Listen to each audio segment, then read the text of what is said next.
Pues empezamos encomendándonos al Espíritu Santo, como es nuestra costumbre. Decimos en el nombre del Padre, del Hijo y del Espíritu Santo. Amén. Oh Espíritu Santo, amor del Padre y del Hijo, inspíranos siempre lo que debemos pensar, lo que debemos decir, cómo debemos decirlo, lo que debemos callar, cómo debemos actuar, lo que debemos hacer para gloria de Dios, bien de las almas y de nuestra propia santificación. Espíritu Santo, danos agudeza para entender, capacidad para retener, método y facultad para aprender, sutileza para interpretar, gracia y eficacia para hablar. Danos acierto al empezar, dirección al progresar y perfección al acabar. Amén. En nombre del Padre, del Hijo y del Espíritu Santo. Amén. Bueno, queridos hermanos, en este momento, de hecho, estamos en nuestra catequesis de hoy, que es con la que estaremos terminando. Simplemente por recopilar, estamos entrando a la segunda, en la tercera parte, la segunda sección del catecismo, que son la que está dedicada a los 10 mandamientos. Estamos en el capítulo primero, que coincide con el mandamiento. Amarás al Señor tu Dios con todo tu corazón, con toda tu alma y con todas tus fuerzas. El primer artículo se llama el primer mandamiento y el título 1 se llama Adorarás al Señor tu Dios y solo a Él le servirás. Este punto, de hecho, lo iniciamos desde la catequesis anterior, pero digamos que el método como lo tiene contemplado la Iglesia en lo que es el catecismo, considera, está analizando el cómo adoramos a Dios y cómo le servimos a Dios desde el punto de vista de las virtudes teologales, fe, esperanza y caridad. La catequesis anterior vimos desde el punto de vista de la fe y la esperanza, y hoy nos toca ver justamente desde el punto de vista de la caridad, ¿vale? Bueno, nos dice el catecismo que, que a Dios, cuando nosotros pensamos en cómo le debemos amar a Dios, entonces, digamos que tenemos que examinarnos.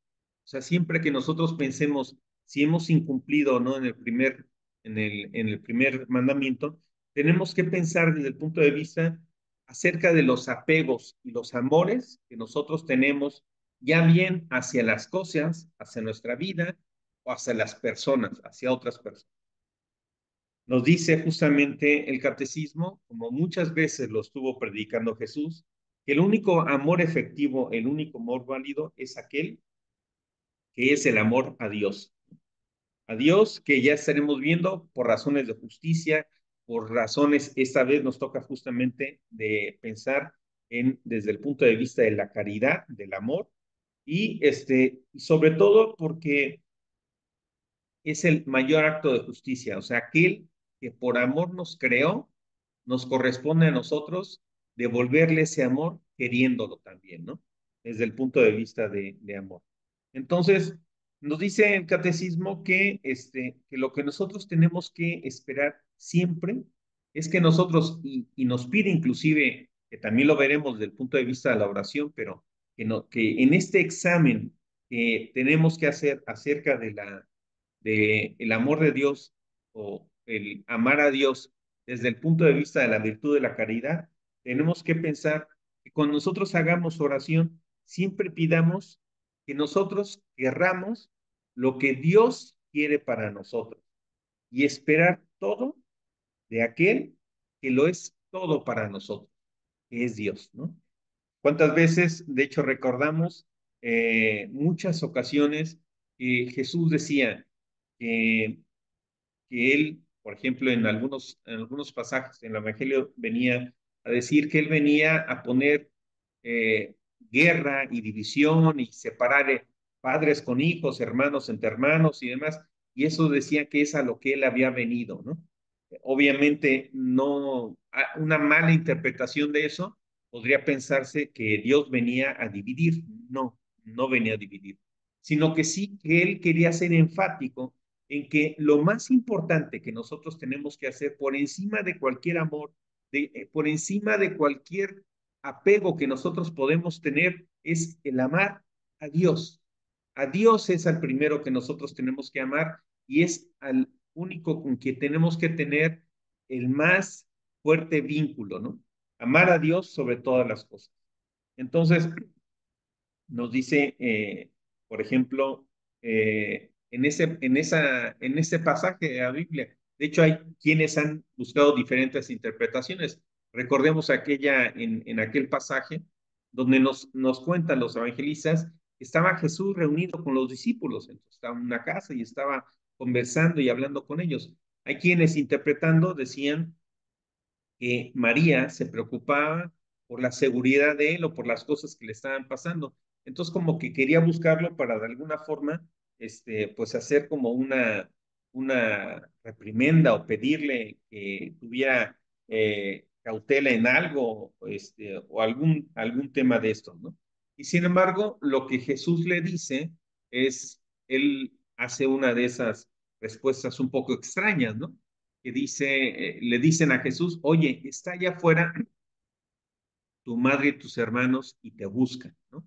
Entonces era como interrumpir ese proceso que él estaba haciendo de dar, pues, llevando la palabra de Dios para con otras personas, porque le dicen que le llama a su madre y sus hermanos. Por cierto, digo, yo creo que todos lo tienen claro, pero cuando se dice en la Biblia que tu madre y tus hermanos te buscan, no es que él, sabemos que era hijo único, no es que él tuviera otros hermanos o hermanas, ¿no? Sino que en aquel tiempo, digamos que en esa sociedad judía, lo mismo se interpretaba que tu hermano puede ser alguien, hermano carnal, o puede ser un familiar, ¿no? La parte de, como que digamos, la frase de primo, sobrino, no era precisamente algo que hubiera una distinción clara de eso, ni una palabra específica para eso. Se identificaba más como eran parte de la misma familia, luego entonces son tus hermanos, ¿no? Y una prueba de eso, de hecho, lo vemos con el caso de Abraham y su sobrino, ¿no? Entonces, que justamente se refiere como su hermano a veces y a veces como su sobrino. Entonces, bueno, pues casos de esos son los que tenemos, pero bueno, cerrando el paréntesis, ¿no? Entonces, nos dice que Jesús contesta de esta manera un poco extraña, ¿no? Dice, ¿quién es mi madre, mis hermanos y hermanas? Dice, en verdad les digo que mi madre, mis hermanas y mis hermanos son todos estos que escuchan la palabra de Dios y la llevan a...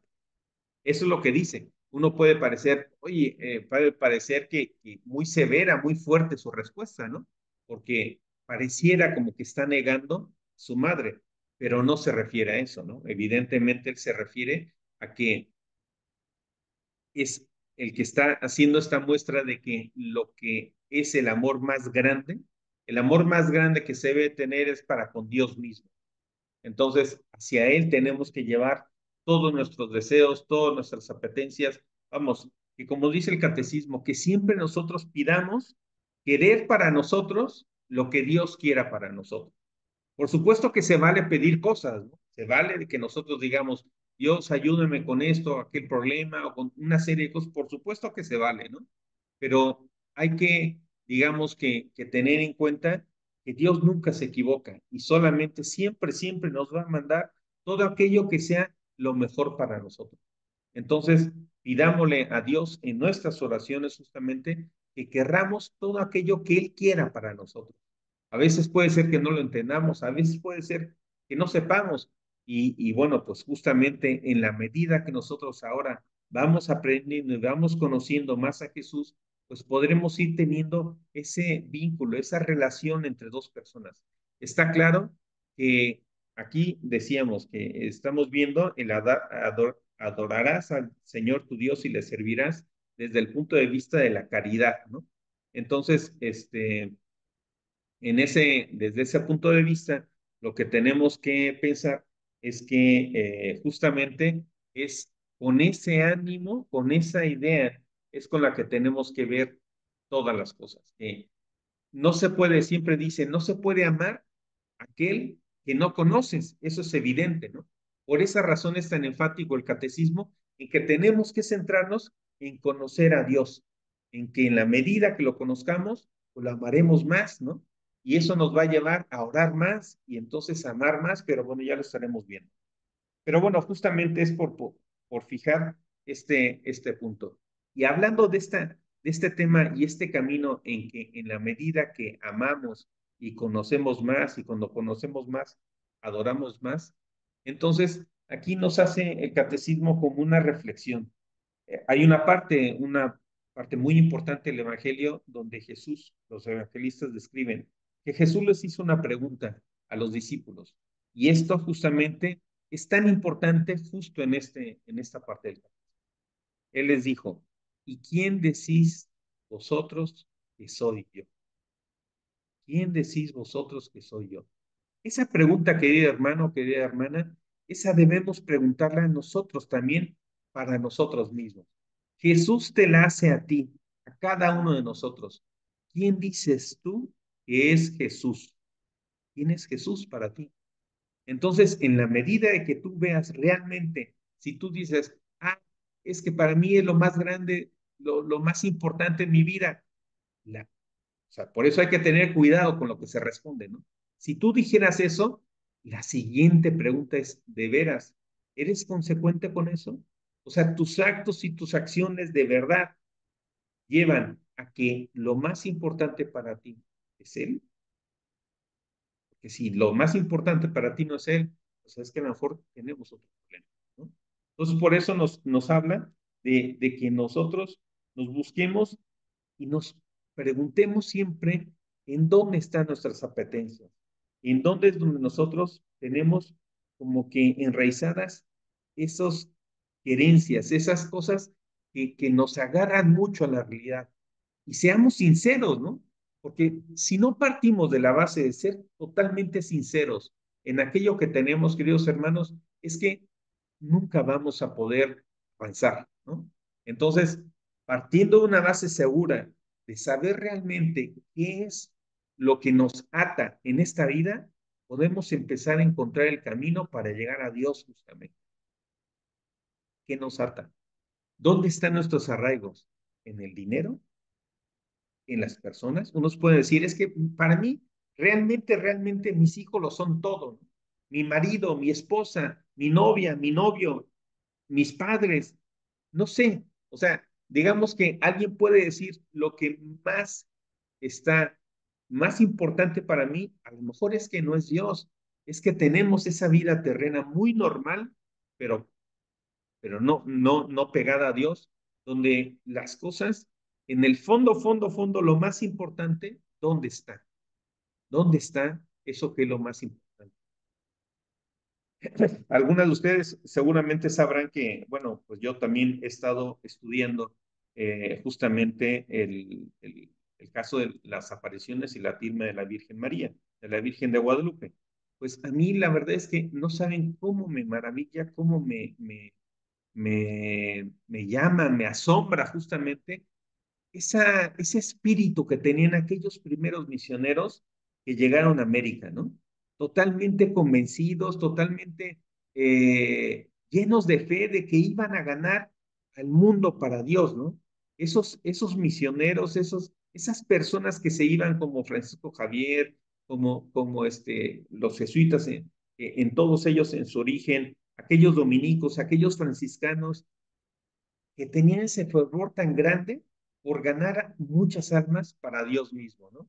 Entonces, por eso es que, visto reflejados, por supuesto que yo el primero, ¿no? No me siento digno de estar a ese nivel, pero es tan admirable esas ganas y ese fervor que ellos tenían en su corazón por ganar muchas almas para Dios, es envidiable, es un ejemplo que nosotros tenemos que dar justamente gracias a Dios por tenerlos, ¿no? Por tener esos ejemplos. Y bueno, pues siguiendo, nos dice el catecismo que una vez pasado esto, no olviden, no quiero dejar de apuntarlo, ¿quién dices tú que es Dios para ti? Ya se los dejo de tarea. Tienen 2 meses para reflexionarlo, ¿eh? ¿Quién dices tú que es Dios para ti? Entonces, bueno, ¿quién dices tú que es Jesús para ti? ¿No? Nos dice el catecismo que hay diversas formas de pecar contra el amor de Dios, ¿no? Estamos hablando de cómo podemos decir que queremos o no queremos a Dios desde el punto de vista de las virtudes teologales. En particular estamos viendo la de la caridad, la del amor, ¿no? Entonces, ¿de qué forma nosotros podemos llegar a pecar contra eso? Y esto también es como esas recomendaciones, ¿no? Cuando nosotros vamos a confesarnos, pues uno de esos métodos para podernos confesar, obviamente, es ir repasando justamente si hemos hecho alguna falta contra los 10 mandamientos. Eso ya hablamos un poco la vez pasada, pero ahora específicamente y concentrándonos en el primer mandamiento, ¿qué formas tenemos nosotros de poder pensar que estamos siendo faltos de caridad, faltos de amor contra Dios? Entonces nos dice el catecismo que hay varias actitudes. La primera de ellas nos habla de cinco, ¿no? La primera de ellas nos habla, en el punto 20, 2094, nos habla de la indiferencia, ¿no? La indiferencia como uno de esos primeros pecados contra el amor de Dios. Y bueno, no puedo evitar pensar que ese pecado de la indiferencia, pues evidentemente me viene a la cabeza, pues uno de esos boleros tan famosos, ¿no? De Julio Jaramillo, que dice que la canción Ódiame, ¿no? Que justamente dice, odio más, odio quiero más que indiferencia, ¿no? O sea, prefiero que me odies a que me seas indiferente, ¿no? A ese grado. Digo, ¿cómo será de importante y tan grande el pecado o la indiferencia tan grande que cause tanto daño contra el amor de Dios? Que la misma Madre Teresa de Calcuta decía que el mayor pecado es la indiferencia. ¿Por qué la indiferencia? Bueno, pues podemos encontrar en el Evangelio, pues estos pasajes, ¿no? Como la parábola de las zarzas, ¿no?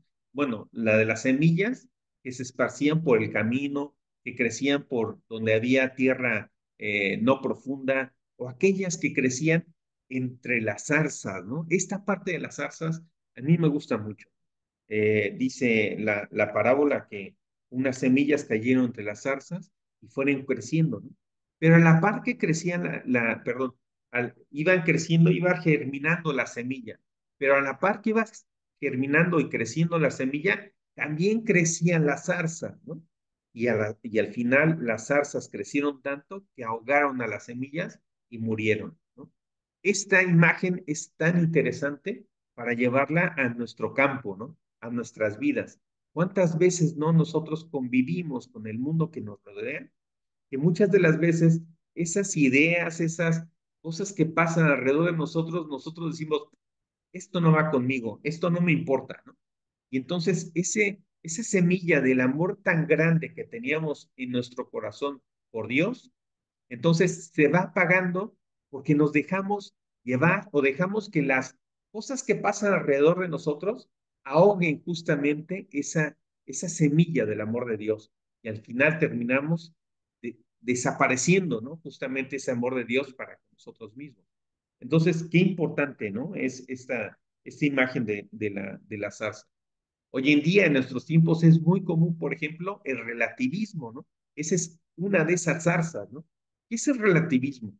El relativismo es ese mal en el que hemos caído mucho, mucho en nuestro tiempo, donde ya no existen verdades absolutas, donde cada quien dice, ah, bueno, esta es tu verdad, yo tengo mi verdad, tú tienes tu verdad. Y a veces nosotros no la creemos, ¿no? Y creemos que cada quien tiene su verdad sobre algo, sin pensar el dueño de la verdad absoluta es Dios, que sí existen verdades absolutas, pero nosotros nos callamos al principio, luego tenemos miedo y al final terminamos siendo indiferentes por lo que pasa alrededor de nosotros. Nos hemos como vacunado acerca del dolor ajeno, acerca de olvidar la importancia que hay de darle adoración a aquel que nos creó, aquel que es el más grande de todos, ¿no?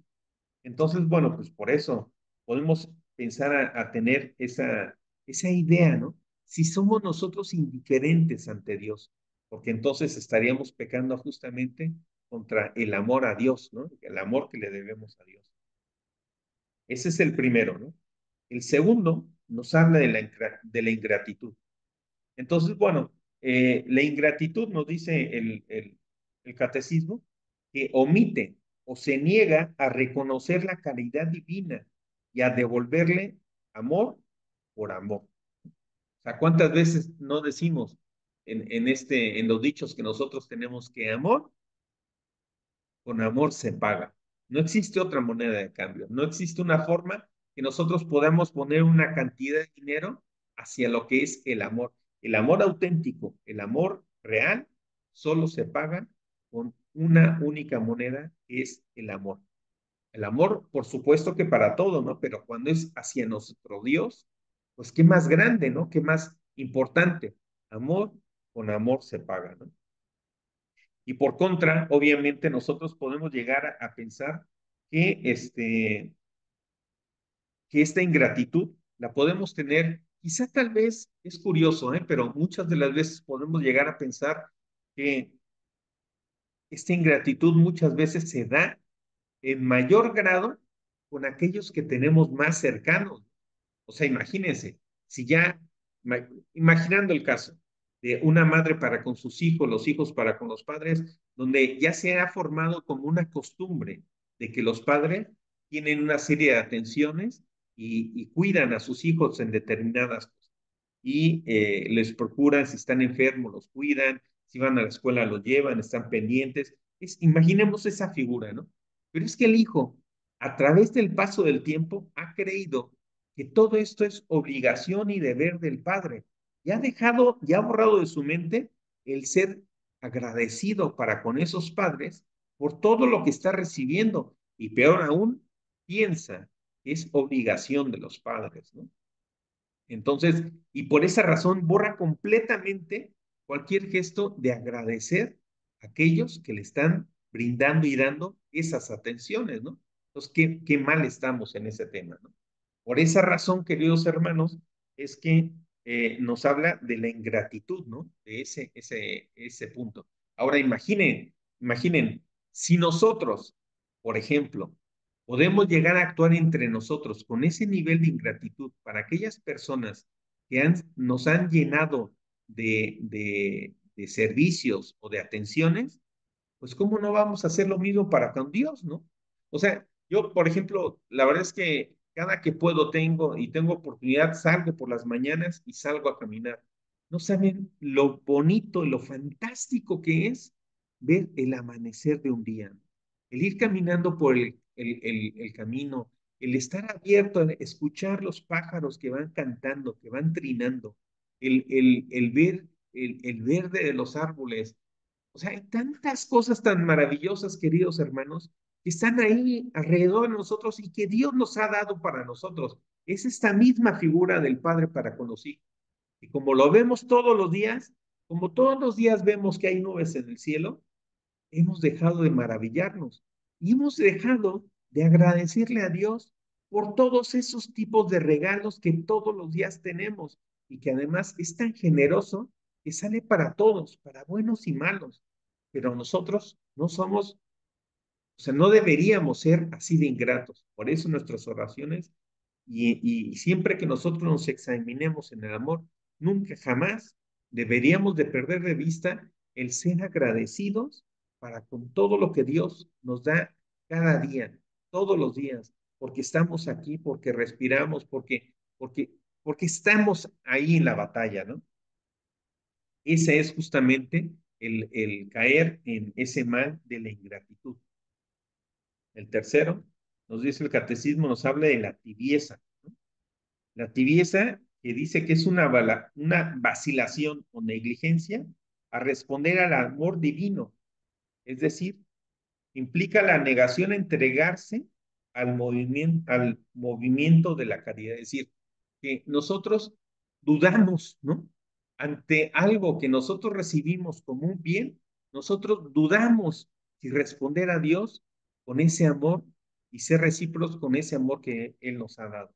Y bueno, obviamente en este caso, pues el caso más claro que tenemos en la misma Biblia es lo que maneja, lo que dice el Apocalipsis, ¿no? Donde nos habla, y yo los vomitaré a los tibios, ¿no? O sea, yo prefiero que seas o caliente o frío, pero no tibio, ¿no?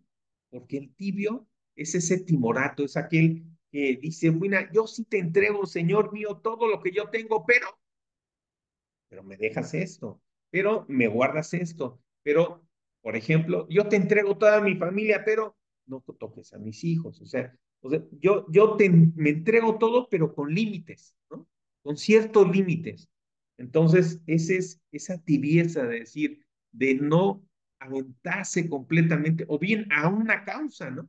Por ejemplo, hijo, es que yo quisiera, por ejemplo, cosas que a mí me tocan ver de cerca. Yo quisiera ir a rezar afuera de un abortorio para protestar en contra de los abortos, pero no voy porque ¿qué tal que paso por ahí y alguien que me conoce me ve y entonces me va a criticar, ¿no? Entonces ya no dudo, ya no me voy con todas las fuerzas porque tengo cierto reparo, porque tengo una cosquilla espiritual que me lo impide. Esa es una forma de limitarse, ¿no?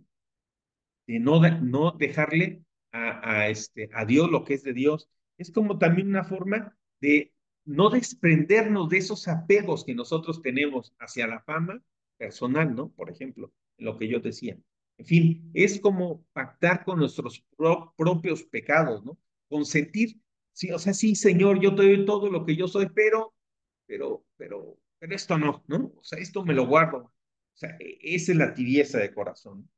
El cuarto es sumamente importante, nos habla de la asedia o pereza espiritual. Este pecado, queridos hermanos, es tan interesante porque de hecho, digamos que de alguna forma todos hemos escuchado hablar de los 7 pecados capitales.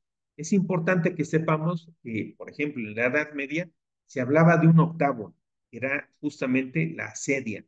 Otras personas lo han llamado el demonio de la asedia. ¿Qué es la asedia? La asedia a lo que se refiere es llegar a rechazar el gozo que viene de Dios y a sentir horror por el bien divino. Es decir, la asedia, que como ya digo, hay quienes lo han llamado también como pereza espiritual, porque es una palabra que quizá tal vez poco manejamos, poco usamos. Pero esta palabra de la asedia es como no ser capaces de alegrarnos con con Dios y en Dios, ¿no? Es como no, negarle nosotros la alegría, estar contentos por el bien espiritual que Dios tiene para con otras personas, o nosotros mismos no ansiar esos beneficios, esas bendiciones espirituales, ¿no? Esa es la sedia, como el estar como amargado, ¿no? Porque o bien hemos perdido como la ilusión de que un día vamos nosotros a tener y a gozar de la plena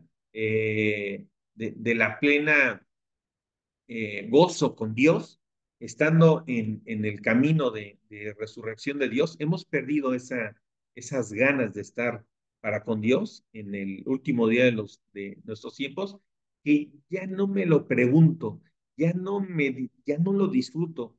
He perdido de vista el que yo he venido en este mundo para eso, ¿no? Yo vengo de Dios y voy para Dios y lo más grande y hermoso que yo tengo en esta vida es llegar un día a gozar y a ver plenamente a Dios a la cara, ¿no? Porque yo aspiro a la salvación. El perder el entusiasmo en eso, el no disfrutar con ello, o bien ser envidioso de que otros sí lo tengan y yo no lo tenga, esa parte es la asedia, ¿no? Un caso que en enseñanzas de Jesús mismo lo podemos ver claramente identificado, es en aquella parábola, por ejemplo, del, el Señor, que cuenta Jesús, que un señor fue a contratar peones, ¿no? Y entonces va andando y contrata unos jornaleros y a los primeros, los contrata por un denario, ¿no? Y les pide que vayan a trabajar en sus campos. Y luego pasan 2 horas y, bueno, esos primeros trabajaron 8 horas, los siguientes 2 horas más tarde sale por más y llega a acordar el mismo sueldo y solamente trabajaron 6 y así, ¿no? Y conforme fueron pasando el tiempo, él va contratando más jornaleros de forma tal que los últimos que llegaron solo trabajaron 1 hora, ¿no? Y entonces cuando él empieza a pagarles, Entonces ellos reciben su paga, pero se molestan. Los que recibieron y que trabajaron el jornal completo se molestan con el que los contrató porque ellos esperaban que les pagaran más que aquellos que solo trabajaron una hora, ¿no? Y entonces cuando le reclaman a la persona que los contrató, esta persona le dice, pero ¿por qué, no? O sea, ¿por qué me reclaman si al final del camino eso es lo que nosotros convenimos, ¿no? O sea, Dios puede decidir hacer lo que Él quiera, ¿no? O sea, por ejemplo, en esta parábola, la idea de ese premio es que es la vida eterna, ¿no? ¿Qué puede haber más grande que la vida eterna? Al final, la vida eterna es como el infinito, ¿no? Es vida eterna y felicidad eterna. No puede existir doblemente eterna o tres veces eterna o cuatro veces más feliz porque ya estás en lo máximo, ¿no? Entonces, esas personas tenían ese como enfado con aquel que los contrató. Si nosotros lo vemos puramente humano, efectivamente no pudiera no parecer justo, pero es que no hay que interpretarlo así, queridos hermanos. No hay que interpretarlo desde el punto de vista humano, sino desde el punto de vista divino, que Dios está buscando nuestra salvación, ¿no? Entonces, por esa razón, la asedia es justamente ese punto donde los demás, digamos que no se alegran con el gozo en Dios que reciben otras personas, ¿no? No se alegran de eso. Y como que, o bien tienen como ese pesimismo, ¿no? Dicen, yo que trabajé tanto y voy a recibir lo mismo, ya no puede ser, ¿no? O aquel que dice, yo trabajo tanto y nunca voy a ver el final de esto que estoy haciendo. Esa es la sedia. Por eso le llaman como esa pereza espiritual, ¿no? Y es un demonio, es un mal tan grande, que ya digo yo, que de hecho en la Edad Media se consideraba como uno más de los pecados capitales, ¿no? Porque este genera un desánimo espiritual profundo en las personas que lo sienten. Entonces, al grado, como dice el catecismo, al grado de querer inclusive rechazar el gozo que viene de Dios o en Dios. Pues bueno, ese es el cuarto. Y el quinto que nos habla el catecismo es el odio a Dios. Evidentemente, el odio es, pues, imagínense, es el odiar a Dios. Y curiosamente, en nuestra sociedad hoy en día podemos encontrar muchos casos de esos, ¿eh? Porque no es lo mismo, queridos hermanos, cuando alguien una vez me decía, bueno, alguien puede creer o no creer en los ovnis, alguien puede creer o no creer en Dios, ¿no? Sin embargo, ¿cuántos ejemplos, queridos hermanos, podemos nosotros, si comparamos las dos cosas, si alguien no cree en los ovnis, pues le da igual que otros crean o no crean en los ovnis, no pasa nada, ¿no?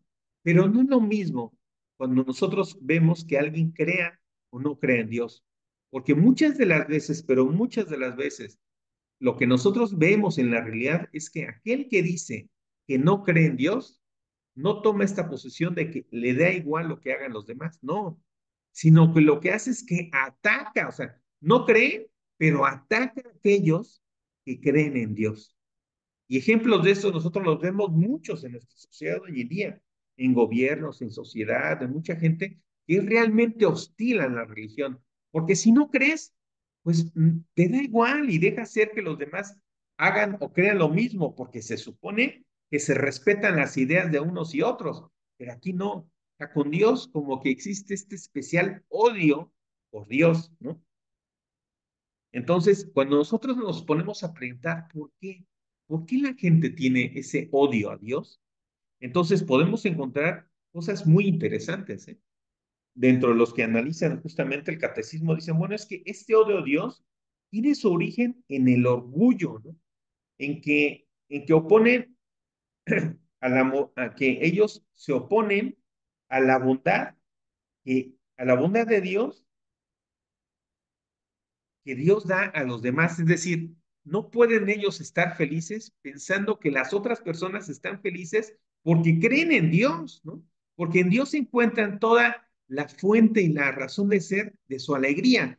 Pues esas personas que odian a Dios, no es que no es que no solamente no creen, sino además envidian la alegría de aquellas personas que se sienten completas al seguir a Dios. Entonces, pues justamente este pecado, pues lo que dice es que estas personas se niegan a que los demás reciban esa bondad en sus corazones. Y este odio, pues de hecho lo podemos nosotros ver desde el Génesis mismo, ¿no? En la Biblia. Cuando en aquella frase de es que seréis como dioses, ahí es donde nosotros encontramos, ahora sí que el Génesis o el inicio, la raíz de donde encontramos esos ataques que se hacen con Dios. Porque hay mucha gente que se siente como competidor. Hay otros más que inclusive dicen, es que Dios no existe y es que el hombre es el centro de todo el universo, ¿no? Entonces, yo hace nada, ¿no? Una vez escuchando, pues ya un debate muy antiguo que hubo, por ejemplo, aquí en televisión española, una persona decía, es que el hombre es el que inventó a Dios, no Dios creó al hombre. O sea, imagínense, a ese grado llegamos, ¿no? Donde mucha gente dice es que muchos hombres, porque estaban angustiados y no podían explicar las cosas que pasaban en el universo, terminaron inventando un Dios, ¿no? Bueno, pues esa es la contraposición más grande que podemos nosotros identificar a la postura que nosotros tenemos de que nosotros somos criaturas de Dios, ¿no? Nosotros no creamos a Dios, Él nos crea a nosotros. Entonces, la dignidad que yo tengo viene de Él, de que Él me creó, de que esa infinitez que es Dios, pensó en algo tan pequeñito que soy yo, pero que es importante para Él, ¿no? Entonces, es ahí donde emana, donde nace la dignidad de la cual todos los que creemos en Dios debemos sentirnos orgullosos, plenamente orgullosos de que Dios pensó en nosotros, en que por esa razón somos dignos y que Él nos mira como hijos de Él. Que entre todo lo creado, tanto seres animados como seres corporales e incorporales como los ángeles, de todos, Dios a quien más amó es a nosotros. Entonces, bueno, pues por esa razón, esas personas que no creen en Dios y que atacan constantemente a Dios, es que tienen ese vacío, ¿no? Y ese vacío que ellos han llenado, han intentado llenar justamente con el amor al hombre, pero nunca les sacia. Es cierto, todos nosotros hemos sido creados con una semilla de infinito. Lo que sucede es que nosotros hemos entendido que ese infinito es Dios, por eso es que nosotros buscamos a Dios y hacia Él vamos. Esas personas que no creen en Dios también tienen esa semilla de infinito en su corazón, ¿eh? Porque también son criaturas de Dios. Sin embargo, al no llenarlas ellas con Dios, pues la han llenado de otras cosas, ¿no? Como con ellos mismos, ¿no? Con ese de quién es más importante, Dios o yo, ¿no? ¿Dónde está la grandeza? ¿Quién es más grande, Dios o es que la grandeza de Dios compite con la grandeza del hombre? Muchos sí lo creen, ¿no? Entonces, eso es lo que explica por qué las personas dicen, ah, pues es que termina siendo así, ¿eh? Mi religión es el hombre, ¿no? Hay otros que yo he escuchado, inclusive tristemente algún súper amigo mío que me dice, es que yo no creo en el Dios que tú crees, yo creo en este Dios, y lo empiezan a describir, ¿no? Y dicen, ah, pues es que tú has hecho un Dios a tu medida, tú no crees en Dios, tú crees que tú eres Dios, tú haces tu Dios a tu medida. Definitivamente, insisto, la semilla de infinito está en todos esos corazones también, pero al no llenarlo de Dios es que no existe nada, nada, queridos hermanos, con los cuales ellos puedan sentirse satisfechos y que puedan llenar ese sentimiento infinito, ¿no? Bueno, queridos hermanos, de ahí pasamos justamente al punto 2095, que es el título 2 que nos dice, Sol, solo a Él darás culto. Y aquí de lo que se refiere es la confianza en Dios. En este punto, que se trata de solo a Él darás culto, que habla de la confianza de Dios, nosotros vamos a empezar solamente por analizar dos puntos. la adoración y la oración. Y los demás los continuaremos ya en el curso. En esta confianza a Dios, en solo a Él le darás culto, tenemos que partir de la base de que, eh, de que tenemos que entender claramente cuál es nuestra posición, ¿no? Decíamos que nosotros somos seres pequeñitos, pequeñitos, y Dios es la máxima autoridad, es lo más que existe. Nos dice, también dijimos que es un acto de justicia el amar a Dios, el que solamente Él darle culto. Y el catecismo nos dice que la justicia es la virtud moral que consiste en la constante y firme voluntad de dar a Dios y al prójimo lo que le es debido. La justicia para con Dios es llamada la virtud de la religión. Es decir, que así como nosotros podemos llegar a decir que la justicia es darle a cada quien, a cada uno lo que le corresponde, lo a cada cual, ¿qué podríamos decir de Dios? ¿Qué tendríamos que decirle de qué es lo justo? ¿Qué es lo que le corresponde a Dios? ¿No? Y bueno, nosotros a veces, muchas veces nos cansamos de que se nos lleve la boca de que nosotros tenemos derechos y obligaciones. Bueno, a veces se nos olvida que tenemos obligaciones y solamente queremos hablar que tenemos derechos. Pero en general, digamos, se dice que todos tenemos derechos y obligaciones. Pues si hay derechos entre nosotros, ¿qué podríamos decir, queridos hermanos, de que son los derechos de Dios? ¿Cuáles deberían ser esos derechos de Dios? ¿O es que Dios, no, debe de tener derechos, ¿no? No me imagino que Dios no tenga derechos.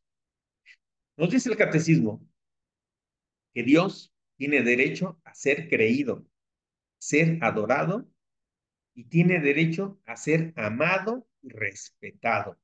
Esas son digamos que los cuatro derechos que Dios tiene para consigo mismo, ¿no?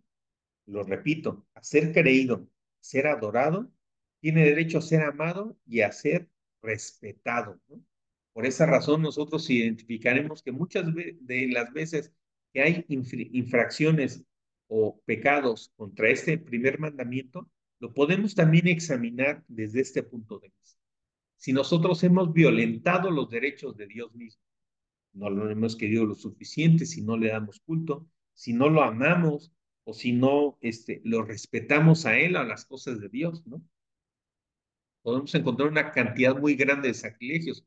Bueno, y es ahí quizá tal vez donde más se ve. ¿Por qué si las personas que no les gusta o no creen en Dios, por qué se oponen a que se le dé culto a Dios, ¿no?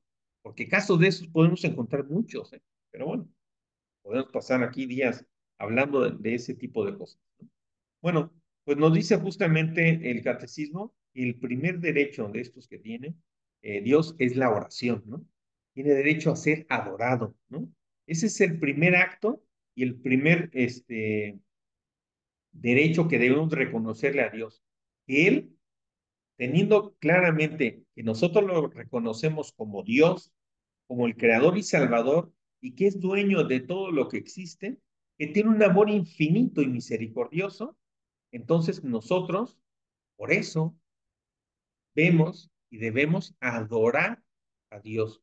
Solo a Dios adorarás. ¿Y qué es la adoración? Pues adorar a alguien, adorar a Dios, es rendir nuestra mente, nuestro corazón a quien es, a quien es más grande que nosotros. Es decir, nosotros adoramos a aquel que es más grande que nosotros, a rendir nuestra mente, a entregar nuestro corazón. Y eso, por esa razón, cuando nosotros tenemos entendido y claro esto, que la adoración es entregar toda nuestra mente, dar todo nuestro corazón y reconocer a aquel que es más grande que nosotros. Por esa razón es más fácil entender que solo a Dios se le adora. Solo a Dios se le puede adorar. No hay nadie más, ¿vale? Dice el catecismo que adorar a Dios es reconocer justamente con respeto y sumisión absoluto que somos la nada, o sea, que nosotros pequeños, somos muy pequeñitos y nosotros lo reconocemos. Por eso cuando nosotros lo adoramos, alguien que es más grande que nosotros siempre partimos de la base que la criatura es algo muy pequeñito y estamos haciendo un acto enorme de adorar algo que es mucho más grande que nosotros, cuando no hay ninguna comparación, ¿no?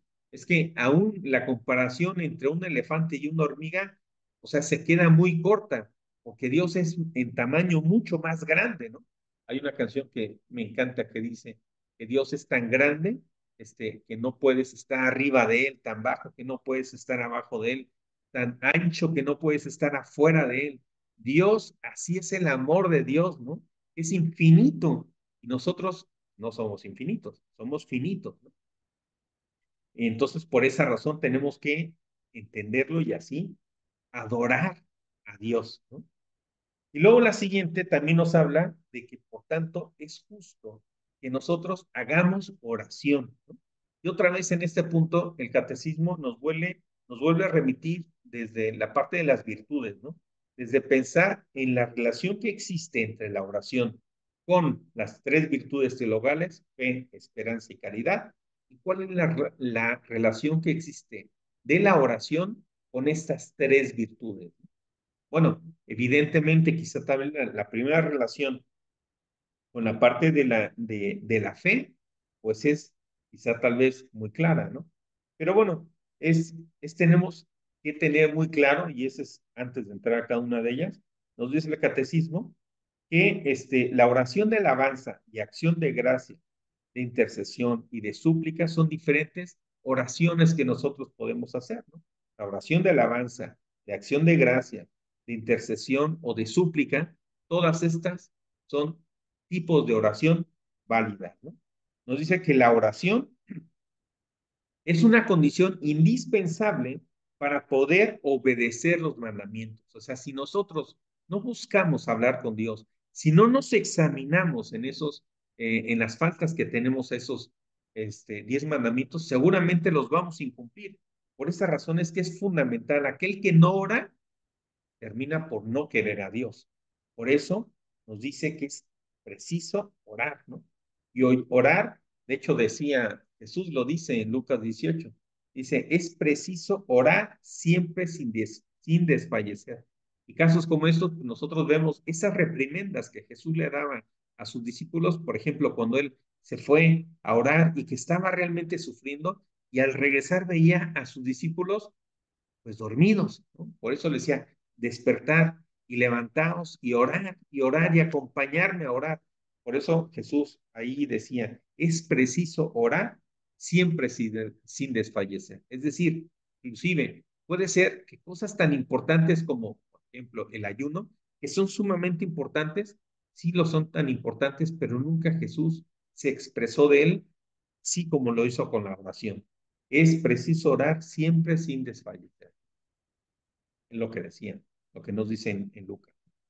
Bueno, pues nos dice ahora sí que la fe, la interrelación que tiene la oración con la fe, pues casi es lógica, ¿no? O sea, cuando nosotros oramos es porque estamos creyendo en aquel para quien nosotros nos estamos dirigiendo. Entonces, es realmente lógico que exista esta relación entre la oración y la fe, hacia quién nos dirigimos. Es lógico que exista una relación entre la oración y la esperanza, porque al final nosotros, cuando oramos, aquí hay quien dice, el que no ora, no espera, ¿no? Porque nosotros cuando oramos es porque esperamos el poder encontrar, el tener una finalidad de poner nuestro corazón en la voluntad de Dios, ¿no? Que nosotros querramos lo que Él quiere, estemos mirando hacia lo mismo.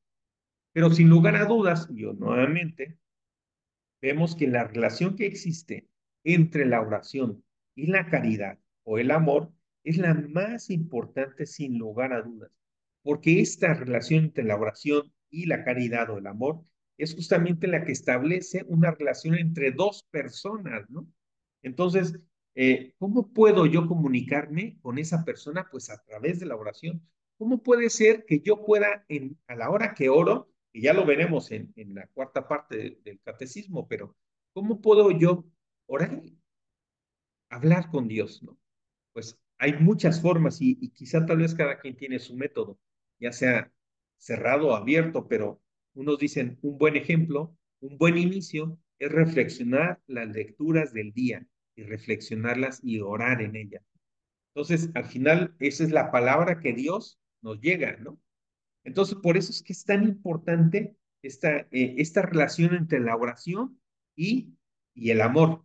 Lo decía yo al principio aquí mismo, ¿no? Es que si no oramos, si no te comunicas con una persona, no puedes a poder amarla si no la conoces. Y esto es este círculo donde oras y conoces, oras y conoces, oras y conoces. A mí me gusta verlo como un torbellino, como un huracán, ¿no? Sabemos que en la base tiene la cola más pequeñita, ¿no? Es cuando nosotros iniciamos, oramos y esperamos conocer a Dios. Oramos y conocemos, pero en la medida que vas creciendo, entonces se va llevando a la base cada vez más grande de ese huracán, de forma tal que nos lleva y nos empuja a conocer más a Dios y eso nos motiva a orar más, ¿no? Entonces, mientras más oramos, más conocemos a Dios. Nos dice el catecismo que la oración es la condición indispensable para poder obedecer los mandamientos de Dios. Bueno, queridos hermanos, hasta aquí nuestra catequesis el día de hoy. Ya decía yo al principio de la misma que hoy es nuestra última catequesis de este año. Estamos empezando Adviento, así de que qué mejor manera de poner en práctica estos, esta parte del catecismo, donde podamos reflexionar más. Nosotros vemos que ya los curas se visten de morado, es un término de reflexionar, de llevar y prepararnos todos para la gran noticia que es el nacimiento de Dios en esta temporada de Adviento.